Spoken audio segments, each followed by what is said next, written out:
رحم الله من قرأ الفاتحة. بسم الله.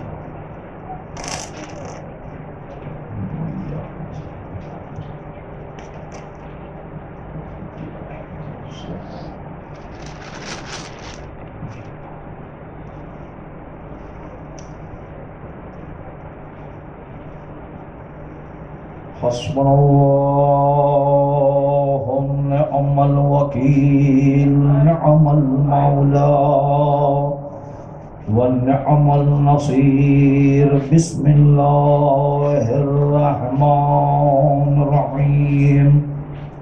الحمد لله الذي هدانا لهذا وما كنا لنهتدي لولا أن هدانا الله.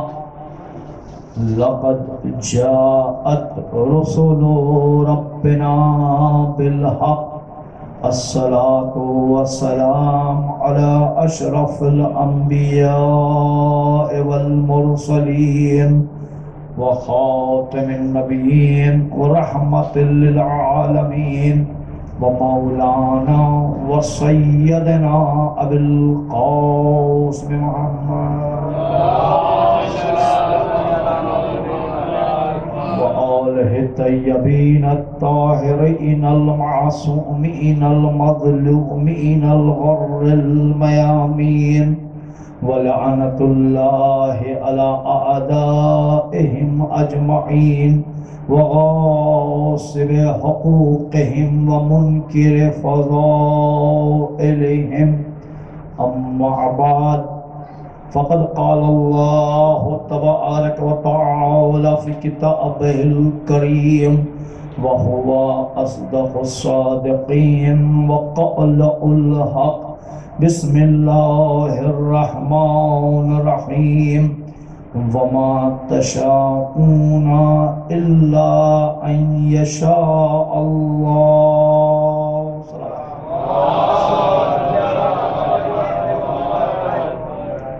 اللہ محترم، بہت ہی قدیمی مجلس ہے یہ، شاید ہماری عمر سے زیادہ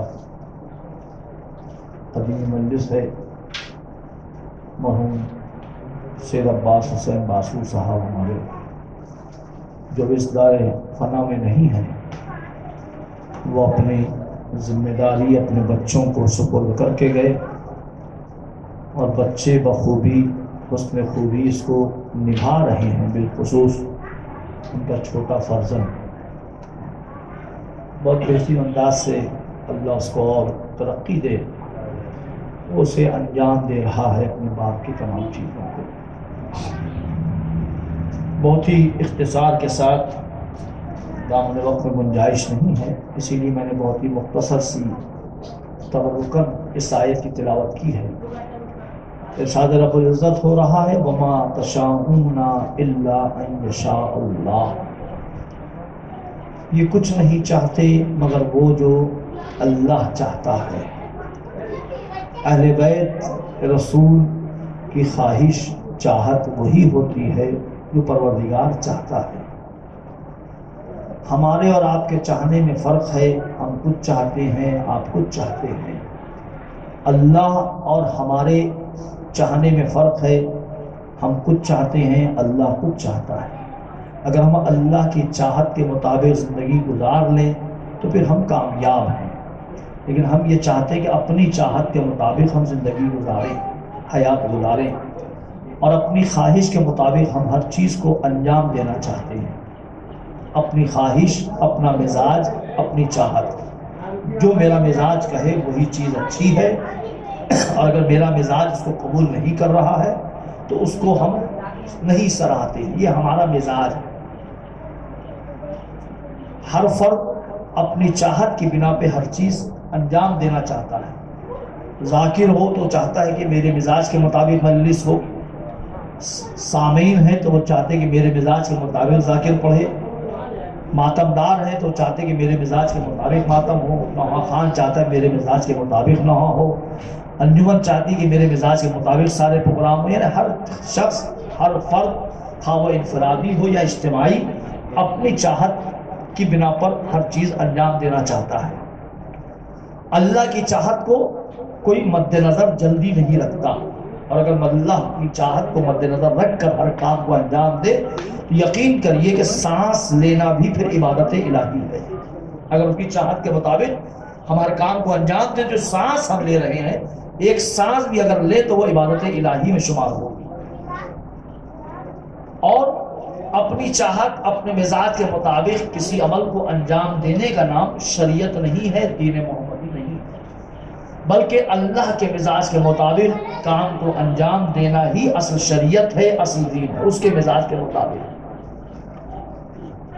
اور اصل عبادت الہی جو ہے وہ حکم خدا کی پیروی کرنا ہے، حکم خدا کی اطاعت کرنا ہے۔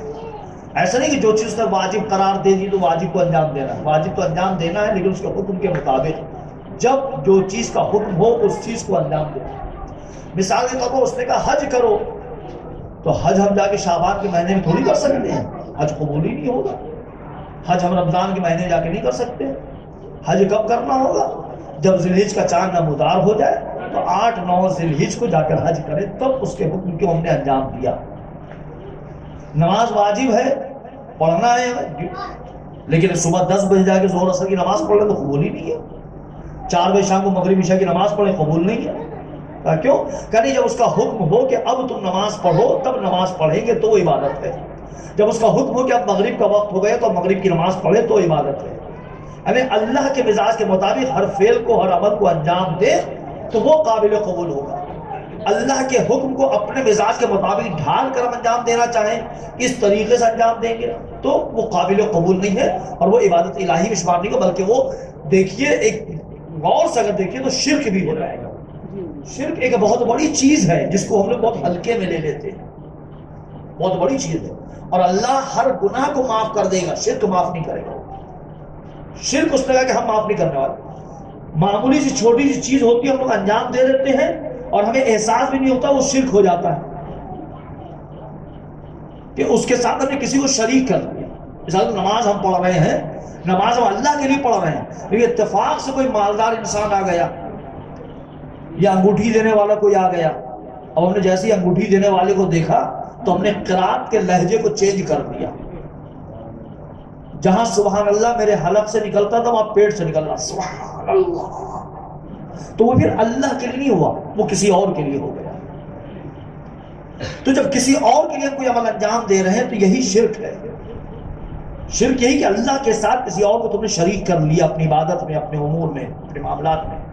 تو کسی کو شریک نہیں کرنا ہے، خالصتاً للہ ہو تب وہ قابل قبول ہے۔ اگر خالصتاً للہ خلوص سے ایک رکعت نماز بھی ہم نے پڑھ لی تو نماز ہماری ہزاروں نمازوں کے اوپر بھاری ہو جائے گی، ایک رکعت بھی نماز اگر خلوص سے پڑھ لی۔ اہل بیت اس منزل پر ہیں جو وہ اللہ جو چاہتے ہیں وہی اللہ چاہتا، اللہ کی چاہت کے مطابق ہر عمل کو انجام دیتے ہیں، اور جو اللہ کی چاہت کے مطابق ہر عمل کو انجام دیتے ہیں، اب اس کے بعد اگر اتفاق سے کسی اہل بیت کی کسی فرد کی زبان سے اگر کچھ نکل گیا تو اللہ پھر وہی چاہتا ہے اسی کو انجام بھی دے دیتا ہے، کیونکہ اہل بیت نے چاہا ہے۔ اب اس کا مزاج کچھ اور ہو لیکن چونکہ اہل بیت نے چاہ لیا تو اللہ پھر کن فیکن کی منزل میں اس کو انجام دے دیتا ہے۔ مثال کے طور پر مولا کرم کے پاس وہ شخص جوان کو لایا گیا کہ مولا یہ مردہ ہے، نماز آپ پڑھا دیے، جبکہ وہ زندہ تھا، سازش رچی تھی۔ مولا نے کچھ پڑھا دے، کہاں پڑھا دے، آپ پڑھا دیا۔ جب 3 اجازت لے لی، پڑھائی۔ اب اہل بیت نے چاہ لیا کہ مردہ، تو اللہ نے فوراً بھی مردہ ہی بنایا اس کو، زندہ تھا، سازش کے لیے لایا گیا۔ علی نے چاہا کہ نماز پڑھائیں تو علی نے اب ذہن میں تصور کر لیا کہ مر گیا ہے، چونکہ مردے ہی کی نماز ہو سکتی ہے، زندگی نہیں ہو سکتی ہے، مردے ہی کی ہو سکتی ہے۔ علی نے چاہ لیا کہ مردہ ہے اور نماز شروع، جیسی نماز شروع کی وہ مردہ ہو گیا، تو جیسے ہی اہل بیت نے علی نے چاہا اللہ نے فوراً اس کو انجام دے دیا۔ اور پھر جب نماز پڑھا دی سب چلے گئے اور ضعیفہ جو اس کی ماں تھی وہ نہیں گئی۔ اور تم کیوں نہیں گئی؟ کہ میں کیسے جاؤں، یہ مرنے والا جوان جو اس کی وارث میں ہوں۔ تو یہاں سے یہ بھی پتہ چلے کہ وارث جب ہوتا ہے تو میت کو چھوڑ کر نہیں جاتا، جب وارث ہوتا ہے میت کا وہ میت کو چھوڑ کر نہیں جاتا۔ اب جو لوگ میت کو چھوڑ کر چلے جائے اب ان سے پوچھے کیا وہ وارث تھے؟ اگر وارث ہوتے تو میت چھوڑ کر نہ جاتے؟ بولے کہ ہم تو نہیں آ سکتے، تو وارث اس میت کے، میرا بیٹا زندہ تھا، سازش کی بنا پہ لایا گیا، آپ نے نماز پڑھائی، مر گیا، جب آپ نے زندہ کو مردہ کیا ہے تو اب یقین ہے کہ آپ مردے کو زندہ بھی کر سکتے ہیں۔ علی نے پھر چاہا، پھر جیسی چاہا فوراً وہ جوان مردہ سے زندہ ہو گیا۔ تو اہل بیت اس منزل پر جو یہ چاہ لے اللہ اسی کو انجام دیتا ہے، چونکہ یہ اللہ کی چاہت کے مطابق ہر عمل کو انجام دیتے ہیں۔ تو ہمیں اب کیسا ہونا ہے؟ ہم لوگ جو افراد مر چکے ہیں ان کو مردہ سمجھتے ہیں، جو افراد زندہ ہیں ان کو زندہ سمجھتے ہیں، لیکن زندہ اور مردہ میں فرق ہے۔ خود پروردگار عالم قرآن میں جو لوگ زندہ ہیں ان کو مردہ کہہ رہا ہے، اور جو لوگ مر گئے ہیں ان کو زندہ کہہ رہا ہے۔ وَلَمْ تَحْسَبَنَّ الَّذِينَ قُتِلُوا فِي سَبِيلِ اللَّهِ أَمْوَاتًا، کہ جو لوگ اللہ کی راہ میں اپنے آپ کو قربان کر دیں انہیں مردہ نہ سمجھنا، وہ زندہ ہے اور اپنے رب کی طرف سے پاتے ہیں۔ دوسرے مقام پہ کہ وہ زندہ ہے لیکن تم میں عقل و شعور نہیں ہے کہ ان کو پہچان سکو۔ کئی مقام پہ اس طرح کی آیت ہے کہ مردہ ہے لیکن وہ زندہ کہہ رہا ہے، اور کہیں زندہ ہے چل پھر رہے ہیں، بات بھی کر رہے ہیں، گفتگو بھی کر رہے ہیں، لیکن پروردگار کہ یہ مردہ ہے۔ کہاں پر؟ کہ جب جنگ احد میں لوگ چھوڑ کر چلے گئے اور پھر واپس آئے، رسول سے اپنا شکوہ، اپنی صفائی پیش کر رہے ہیں کہ ہم تو نہیں گئے تھے، ہم تو کہتے فلاں آواز کو چلے گئے تھے، اپنی صفائی پیش کر رہے ہیں۔ تو پروردگار فوراً جبرائیل کو، جبرائیل جلدی جاؤ میرے حبیب کے پاس اور کہہ دو لا تسمع الموتى، اے میرے حبیب یہ مردہ لوگ ہیں، ان سے کلام نہ کرنا۔ یعنی جو پتہ چلا وہ زندہ ہے لیکن رسول کے مزاج کے مطابق نہیں ہے، تو پروردگار کو مردہ کہہ رہا ہے، اور اے حبیب یہ مردہ لوگ ہیں، ان سے گفتگو نہ کرنا، ان سے کلام نہ کرنا۔ ساتھ میں کھڑے ہوئے لیکن پروردگار کہ یہ مردہ لوگ ہیں، لا تسمع الموتى، مردوں سے کلام مت کرو، گفتگو نہ کرو۔ تو اب کس کو ہم زندہ سمجھیں، کس کو مردہ سمجھیں؟ اللہ کی راہ میں جو قربان ہو جائے، مر جائے، وہ زندہ ہے، اور جو اللہ کی راہ سے دور بھاگے، دور چلا جائے، ولو زندہ ہی کیوں نہ ہو، ظاہری طور پر گفتگو ہی کیوں نہیں کر رہا، پروردگار کہہ نہیں یہ مردہ لوگ ہیں۔ یعنی پتہ چلا اللہ کے مزاج کے مطابق اگر ہم زندگی گزار رہے ہیں تو مرنے کے بعد بھی پروردگار ہمیں زندگی دیتا ہے، حیات دیتا ہے۔ اور لوگوں نے یہی سمجھا بھی، لوگوں نے یہی سمجھ کے کہا کہ نہیں، موت کے بعد لوگ فنا ہو جاتے ہیں، مٹ جاتے ہیں، ختم ہو جاتے ہیں، لہذا ان کو موت دے دو، مٹ جائیں گے، ختم ہو جائیں گے، تباہ ہو جائیں گے، تب مشن جو ہے فیل ہو جائے گا۔ لیکن دنیا سمجھ کے کچھ کر رہی تھی، ہو کچھ گیا۔ دنیا نے سمجھا موت جو ہے یہ آخری ہے، ان کو مار دو تو یہ فنا ہو جائیں گے، ان کا مشن بھی فنا ہو جائے گا، ان کا ارادہ، ان کی فکر سب ختم ہو جائے گی۔ لیکن دنیا نے نہیں دیکھا کہ مرنے کے بعد ایسی حیات ملتی ہے کہ زندگی میں اگر کسی نے نام نہ سنا ہو تو مرنے کے بعد بھی سن لیتا ہے، پہچان لیتا ہے۔ دو شخصیتیں آپ کے سامنے ہیں، ایک سعودی کی باقر نعمر کہ دنیا نے یہ سمجھا کہ ان کو موت دے دو، یہ ختم ہو جائیں گے، فنا ہو جائیں گے، لیکن زندگی میں جو ان کو نہیں پہچانتا تھا، مرنے کے بعد وہ نام عطا ہوا، وہ حیات عطا ہوئی کہ دنیا کے ہر قوم نے، ہر فرد نے، ہر مذہب نے باقر نعمر کو پہچان لیا کہ باقر نعمر کون ہے، حیات مل گئی۔ دوسری شخصیت قاسم سلیمانی کی، آپ بولیے پورے بنے کتنے لوگ پہچانتے تھے قاسم سلیمانی کو؟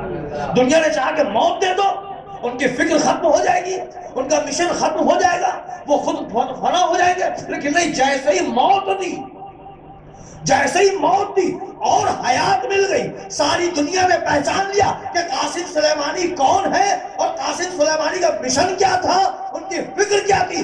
فکر بھی زندہ ہے، مشن بھی زندہ ہے، قاسم سلیمانی بھی زندہ ہے۔ یہی وجہ ہے ہاں وہ باقر نعمر ہو یا قاسم سلیمانی ہو، ان کے مرنے کے بعد ہر فرد اپنے کو یہ کہہ رہا تھا کہ ہم باقر نعمر ہیں، ہم قاسم سلیمانی ہیں۔ یہ دنیا ایک کو ختم کرنا چاہتی ہے، ہزاروں کروڑوں دنیا سامنے دیکھ رہی ہے کہ کس کو ختم کیا تھا اور کون آیا ہے، اللہ کی راہ میں۔ جب اللہ کی راہ میں کسی کے سامنے اللہ کی راہ اپنے کو قربان کریں گے تو اللہ ہمیں حیات دینے والا ہے، زندگی دینے والا ہے۔ یہ زمین ظاہری طور پر شاید ہم میں مل جائے لیکن فکر انسان کی باقی رہتی ہے، مشن انسان کا باقی رہتا ہے، مشن کبھی ختم نہیں ہوتا۔ اگر مشن اس کا نیک ہو، خالصتاً ہو، اور پروردگار اس ذات کا نام ہے کہ جب مشن فکر خالص ہوگی، نیک کام کے لیے ہوگی، تو چاہے وہ کسی مذہب کا ہو، کسی مسلک کا ہو، اس کے فکر کو، اس کے مشن کو باقی رکھتا ہے، چاہے وہ کسی مذہب کا ہو۔ اور خالی مشن نہیں، بلکہ اگر نیک اوصاف بھی ہیں، اچھے اوصاف، اچھی صفت ہے، خواہ وہ کسی مذہب کا ہو، اس کے اوصاف کی بنا اس کے نام کو باقی رکھتا ہے، صرف اس کے اوصاف کی بنا اس کے نام کو باقی رکھتا ہے۔ آپ دیکھ لیے نوشیروان عادل مسلمان نہیں تھا، لیکن صفت اس کی اچھی تھی کہ سب کو انصاف سے دیکھتا تھا، عدالت اس کی اچھی تھی۔ تو عدالت کی بنا پہ خواہ وہ کسی مذہب کا ہو، لیکن دنیا کے سامنے اس کا نام باقی، آج لوگ مثال دے نوشیروان عادل، انصاف کرنے والا۔ حاتم طائی مسلمان نہیں تھا، لیکن سخاوت تھی اس کے پاس، سخاوت کی بنا پہ آج دنیا میں اس کا نام باقی ہے۔ جب اوصاف نیک ہو، صفت نیک ہو، خواہ وہ کسی مذہب کا، کسی مسلک کا، کسی ملت کا ہو، اللہ اس کے نام کو باقی رکھتا ہے۔ تو ہمیں اپنے کردار کو، اپنے اوصاف کو ویسا بنانا ہے کہ مر بھی جائیں تو لوگ یاد کریں کہ کوئی تھا۔ یہی وجہ ہے کہ آج ہمارے بٹے اس کے اندر بہت ایسی شخصیتیں گزری ہیں جن کے پاس ظاہری طور پر مال نہیں تھا، لیکن کردار تھا۔ مال نہیں تھا، کردار تھا، کردار کی بنا پہ لوگ ان کو یاد کرتے ہیں۔ بہت سے، اگر ہم زیادہ پرانے نہ جائیں، آج سے 50 سال 100 سال پرانے نہ جائیں، صرف ہم آخر 30-40 سال میں ہم دیکھ لیں تو 30-40 سال بہت سی ایسی شخصیتیں گزری ہیں جنہوں نے اپنے کردار میں اپنے نام کو باقی رکھا ہے۔ بہت سی شخصیتیں، میں کسی کا نام لے لوں گا، کہیں اگر چھوٹ گیا تو بولے مولانا نے ضائع کر دیا، فلاں کا نام نہیں لیا۔ بہت سی شخصیتیں بھی ہیں ہم لوگ کے جو ہم لوگ کے سامنے گزری ہیں۔ جب کچھ نہیں تھا یہاں پر تو انہوں نے خدمت کی، کوئی مولوی نہیں تھا تب انہوں نے خدمت کی، بلوز خدمت کی۔ جب قوم کے پاس کچھ نہیں تھا تب انہوں نے خدمت کی ہے۔ تو وہ کیوں اپنے کردار کو ایسا بنا کر چھوڑ کر گئے کہ کردار کے بنا لوگ ان کو یاد کرتے ہیں۔ انہوں نے وہی چاہا جو اہل بیت چاہ رہے تھے۔ اہل بیت کو جیسا انسان چاہیے تو انہوں نے کوشش کی ویسے ہی ہم اپنی زندگی گزاریں، اور جب ویسی زندگی گزاری تو لوگ ان کے کردار کو، ان کے نام کو باقی رکھے ہوئے ہیں، یاد کرتے ہیں۔ آج بھی بعض لوگ ہم لوگ کو بولتے ہیں، بہت سے بزرگ ہم لوگ کو نصیحت کہتے ہیں، ہم فلاں صاحب جیسے تھے ویسے بنیے، فلاں صاحب ایسی مجلس بولتے تو ایسی پڑھیے، نصیحت دیتے کرتے ہیں ہم لوگ کو۔ تو کیوں؟ کردار اچھا ہوگا تو انسان کا نام باقی رہے۔ اور کردار ہی کی بنا پہ، یہ بھی جملہ غور سے سن لیے گا، کردار ہی کی بنا پہ کبھی کبھی ہم لوگ ایسے جملے بھی استعمال کر لیتے ہیں۔ مثال کے طور پر ایک بہت بہترین شخص ہے، بہت بہترین شخص ہے، ہر کام میں، مذہب میں، سوشل ورک میں، ہر کام میں آگے ہے، اتفاق سے داعی ادھر کو لبیک کہہ کر چلا گیا، وہ 45-50 سال کی عمر مر گیا۔ جیسے ہی مرا، جس نے سنا فوراً کہا یار بہت جلدی مر گیا، ابھی تو مرنا نہیں تھا، زندہ رہتا کچھ دن، ابھی بہت جلدی مر گیا۔ اور کبھی ایسا ہوتا ہے کہ سامنے کھڑا ہوا ہے شخص، کھڑا ہوا ہے سامنے، بات کر رہا، لیکن اس کا کردار اتنا خراب ہے کہ ہم یہ کہتے ہیں مر کیوں نہیں جاتا ہے، یہ زندہ ہے، چل پھر رہا ہے، بات بھی کر رہا ہے، کہ نہیں مر کیوں نہیں جاتا؟ کیوں؟ کردار ہی کی بنا بھی کہتا مر کیوں نہیں جاتا۔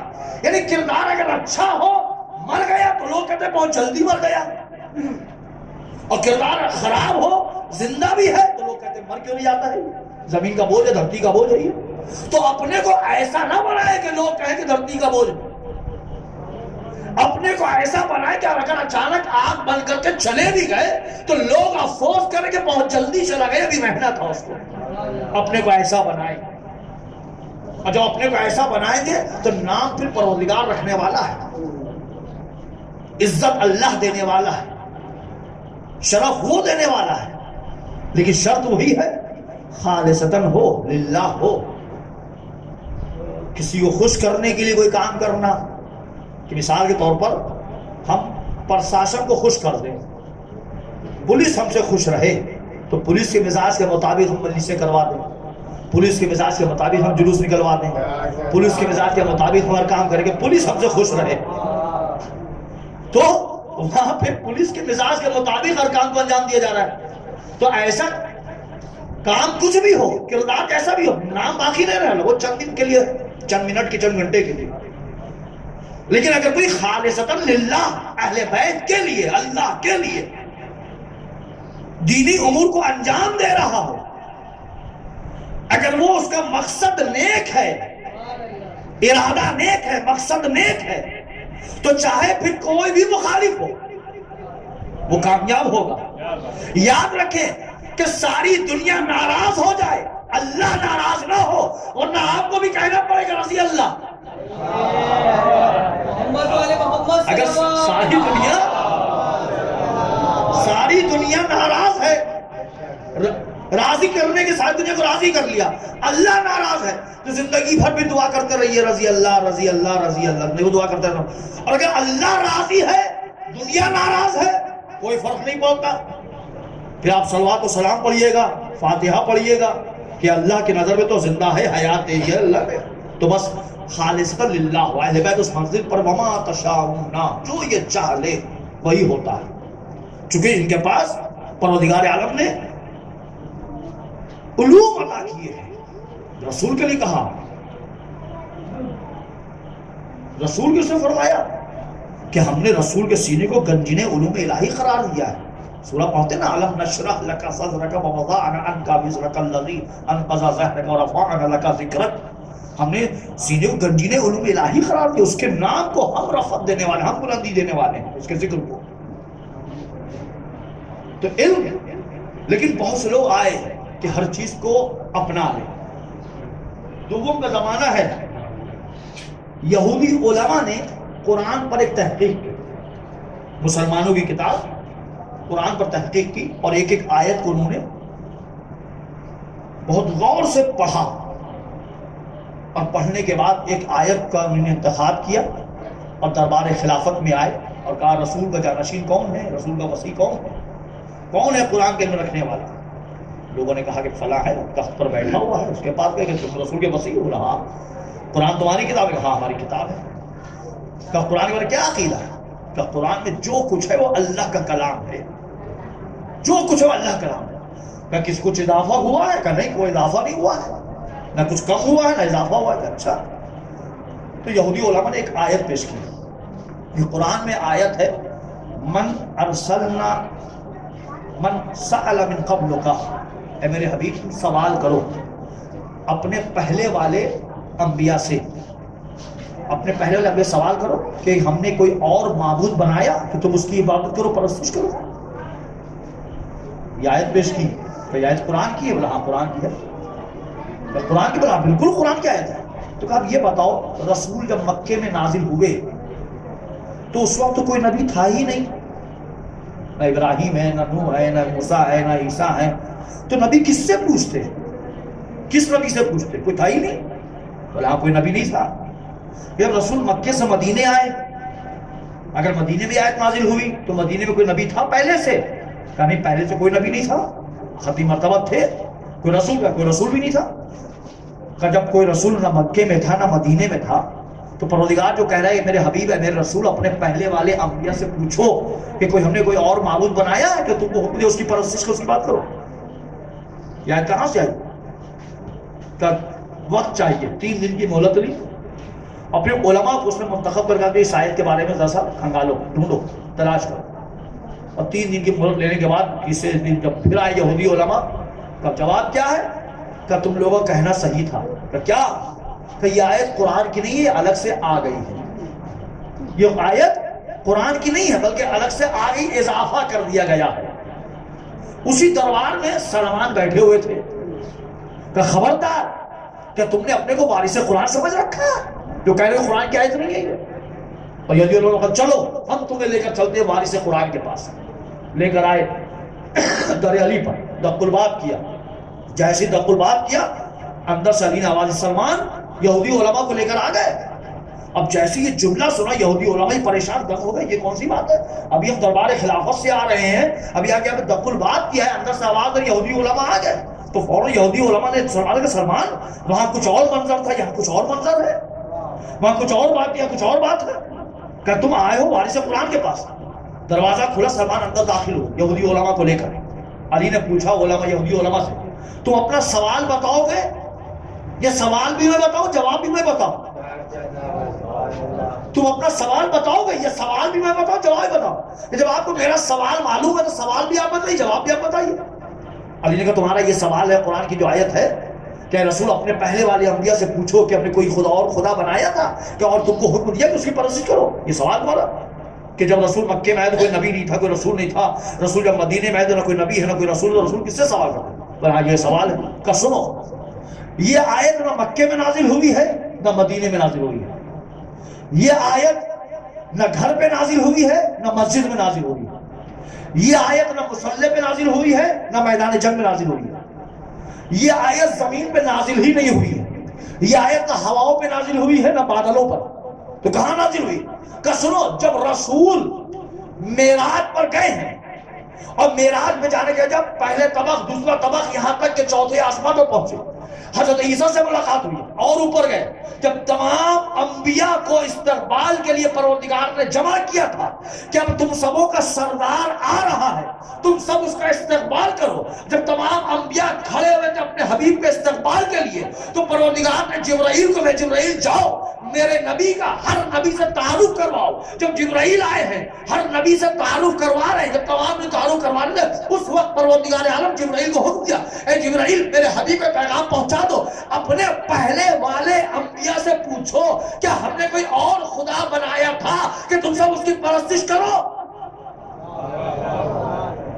کہ یہ آیت اس وقت نازل ہوئی تو اہل بیت اس منزل پر ہے کہ پروردگار عالم نے اپنا علوم ان کو دیا ہے. جیسے اپنے نور سے خلق کیا ویسے تمام علوم جو ہے اہل بیت کو دیے ہیں. اور اہل بیت وارث قرآن، وارث دین، وارث شریعت. اسی لیے علامہ طاہر القادری اہل سنت کے بہت بڑے مولانا ہیں، عالم ہیں. کبھی کبھی وہ اچھی بات کر لیتے ہیں، ہمیشہ نہیں کرتے. کبھی کبھی وہ اچھی بات کر لیتے ہیں، ان کی ہر بات قابل قبول نہیں ہے. کبھی کبھی وہ اچھی بات کر لیتے ہیں. انہوں نے کہا جب کسی نے پوچھا کہ دین محمدی کیا ہے، کہاں سے کیسے، کہا سنو، صدر اسلام سے لے کر ختم نبوت تک اور ختم نبوت سے لے کر وفات رسول اور وفات رسول سے لے کر سن 61 ہجری 9 محرم تک دین محمدی تھا.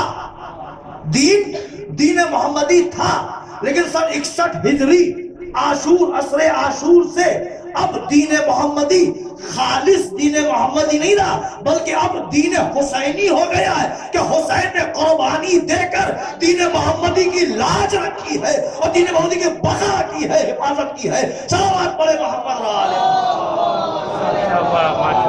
جو دین محمدی ہے وہ دین حسینی ہے کہ حسین نے قربانیاں دی. بس عزیزوں، یہ ایام وہ ایام گزر رہے ہیں کہ ہمارا گھر سنسان ہو جائے، ہمارے محلے سنسان ہو جائیں گے، ہماری گلیاں گلی کوچے سنسان ہو جائیں گے. کیونکہ اب تک رونق تھی کہ جلوس نکل رہا ہے، ماتمداری ہو رہی ہے، سینہ زنی ہو رہی ہے، آوازیں آ رہی ہے. جس گھر سے گزری واہ حسینہ کی آوازیں آ رہی تھی، لیکن اب وہ گھر ویران ہو جائے. اب ہمارا مہمان ہم سے رخصت ہو رہا ہے. بس عزیزوں، یہ آخری جو 3 دن بچے ہیں، ان 3 دنوں میں اپنے کو ایسا رکھیں جو رابطہ آپ نے حسین سے کیا ہے اس رابطے کو منقطع نہ کریں، اس رابطے کو منقطع نہ کریں. ایک مثال میں نے پرسوں پڑھی تھی، پھر ایک مثال دے رہا ہوں کہ جب ایک بچہ سفید کپڑا، اچھا کپڑا، بہترین کپڑا پہن کر باہر نکلتا ہے اور جب لباس کو گندا کر کے واپس آتا ہے تو ماں اسے کپڑے کو، اس لباس کو اپنے ہاتھوں سے دھوتی ہے، صابن سے، بلیچ سے، ٹائلس لگا کے صاف کر کے دھوتی ہے اور دھو کر پریس کر کے پھر اپنے بچے کو پہناتی ہے. تو ایک جملہ کہتی ہے، بیٹا بڑی محنت سے بنا صاف کیا ہے، ذرا خیال رکھنا. فطری چیز ہے، اور ماں اپنے بچے سے کہتی ہے بیٹا بڑی محنت سے اس کپڑے کو ہم نے صاف کیا ہے، ذرا خیال رکھنا. تو بس عزیزوں، یہ 2 مہینہ 8 دن میں امام حسین ہم سے اور آپ یہ کہتے ہیں کہ ہم نے بڑی محنت سے تمہارے گناہوں کو دھویا ہے، ہم نے بڑی محنت سے تمہارے گناہوں کو صاف کیا ہے، ہم نے بڑی محنت سے 2 مہینہ 8 دن تمہارے گناہوں کو صاف کر تمہیں معصوم کی طرح بنا دیا ہے. اب تم خیال رکھنا کہ دوبارہ گناہ سے ملوث نہ ہونا. تو بس اگر ہم یہ عہد کر لیں کہ آئندہ محرم تک ہم اپنے کو گناہوں سے دور رکھیں گے، گناہ سے ملوث نہیں ہوں گے، تو یقین کریے حسین خوش ہوں گے کہ میرا چاہنے والا ہے، اس نے وعدہ پورا کیا۔ اور پھر امام حسین جب ہم پر دست شفقت رکھیں گے، ہماری طرف دیکھیں گے، نظر کرم کریں گے، تو پھر ہماری کیا منزل ہوگی، کیا مرتبہ ہوگا۔ وقت قربانیاں جناب عباس کا تابوت نکلے گا۔ کون عباس؟ جس نے علم اپنے باپ سے لیا تھا، شجاعت اپنے باپ اور اپنے بھائی حسین سے لی تھی، صبر اپنے بھائی سے لی تھی۔ وہ عباس لشکر کا علمبردار تھا۔ تاریخ بتاتی ہے کہ جب اہل حرم کا لٹا ہوا قافلہ کربلا سے نکل کر کوفہ اور شام کی گلی کوچوں سے ہوتا ہوا دربار شام پہنچا ہے، اور دربار شام پہنچنے کے بعد جب علم کو پیش کیا گیا یزید پلید کے سامنے، تو یزید پلید جب علم کے دستے کو دیکھا تو ایک سوال کیا کہ یہ علم کس کے ہاتھ میں تھا؟ کہا کیوں پوچھ رہے ہو؟ کہ جس کے بھی ہاتھ میں تھا بہت بڑا بہادر اور شجاع تھا، بہت ہی وفادار تھا۔ کہ کیوں، کیسے پہچان رہے ہو، کیا چیز دیکھ لی؟ تو ایک مرتبہ یزید پلید نے کہا کہ علم جس کے ہاتھ میں تھا، جہاں سے علم پکڑا ہوا تھا اس جگہ پر کہیں کوئی تیر کا نشان نہیں ہے، سارے علم پر تیر کے نیزے کے نشان نظر آ رہے ہیں، لیکن جہاں سے دستے کو علم کو پکڑا تھا اس جگہ پر کوئی تیر اور کوئی بھالا، کوئی نیزہ نہیں ہے۔ کتنی وفاداری سے اس نے علم کو تھاما تھا کہ ہاتھ کٹ گیا لیکن علم کو نہیں چھوڑا۔ بس جو ہم دین حسینی کو، دین محمدی کو اور حسین کے دامن کو ایسا تھامے کہ ہر تکلیفیں برداشت کر لے لیکن دامن حسین ہم سے نہ چھوٹ سکے، دامن حسین سے ہم دور نہ ہو جائیں، حسین سے دور نہ ہو جائے۔ ہاں عزیزوں، بہت مصیبتیں برداشت کی ہیں۔ وہ عباس جو اپنی بہنوں کے لیے ڈھارس تھا کہ جناب زینب کہتی تھی کہ جس کے عباس جیسا بھائی ہو اسے کس بات کی فکر ہے۔ اللہ اکبر، بڑے مصائب برداشت کیے ہیں۔ جب یہ اہل حرم کا قافلہ رہا ہو کر مدینے پہنچا ہے اور مدینہ بشیر اعلان کر رہا ہے، اے مدینے والوں سنو، حسین کا لٹا ہوا قافلہ آ گیا۔ اے مدینے والوں سنو، زینب آئی ہے اور محمد نہیں ہے۔ اے مدینے والوں سنو، ام فروہ آئی ہے، قاسم نہیں ہے۔ اے مدینے والوں سنو، اے کلثوم آئی ہے لیکن کوئی والی و وارث نہیں ہے۔ اے مدینے والوں لیلا واپس آئی ہے، اکبر نہیں ہے۔ رباب آئی ہے، گود خالی ہے۔ اللہ اکبر، بشیر اعلان کر رہا ہے، اور اعلان کرتے جب آگے بڑھ رہا ہے ہر جوان آ کر پوچھ رہا ہے، اے بشیر میرے بچپن کا دوست اکبر نظر نہیں آ رہا ہے۔ بشیر جواب دے رہا، اکبر سینے برچھی کھا کر شہید ہو گئے۔ اے بشیر میرے بچپن کا دوست قاسم نظر نہیں آ رہا ہے۔ بشیر کہتا قاسم کی لاش پامال ہو گئی۔ اے بشیر میرے بچپن کا دوست اون محمد دکھائی نہیں دے رہا ہے۔ بشیر کا اون محمد قربان ہو گئے۔ اتنے میں دیکھا ایک چھوٹا سا بچہ قریب آیا اور بشیر کی ابا کو پکڑ کر بار بار کھینچ رہا ہے۔ بشیر نے ایک مرتبہ اپنی سواری سے نیچے دیکھا، ایک چھوٹا بچہ ہے، کہ کیا بات ہے، کیوں میری ابا کو کھینچ رہے ہو؟ اس بچے نے کہا بشیر تیرے ہاتھ میں جو علم ہے وہ علم میرے بابا کا ہے، میرا بابا کہاں ہے؟ ایک بار بشیر نے کہا اے بیٹا، ارے تیرا بابا مراد کے کنارے بازوؤں کو قلم کروا کر شہید ہو گیا۔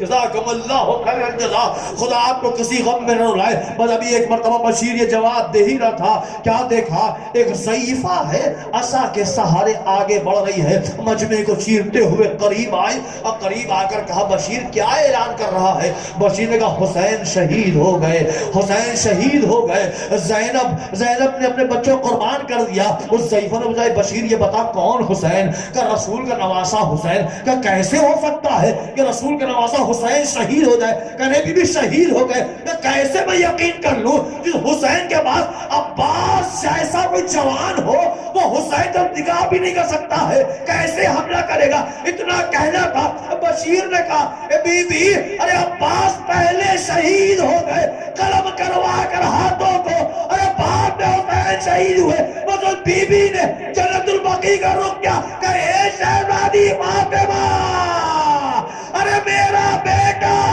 پہلے شہید ہوا بعد میں حسین، میری قربانی کو قبول فرما۔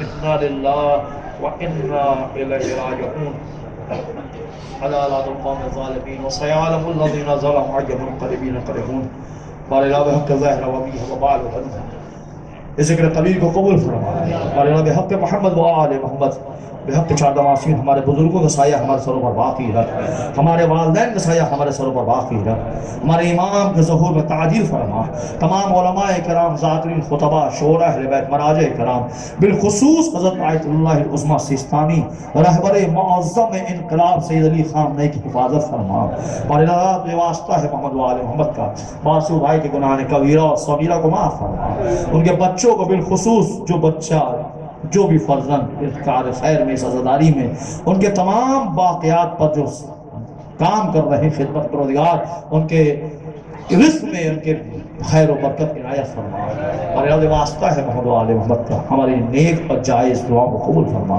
ربنا تقبل منا انک انت السمیع الحسین اللهم صل على محمد وآل محمد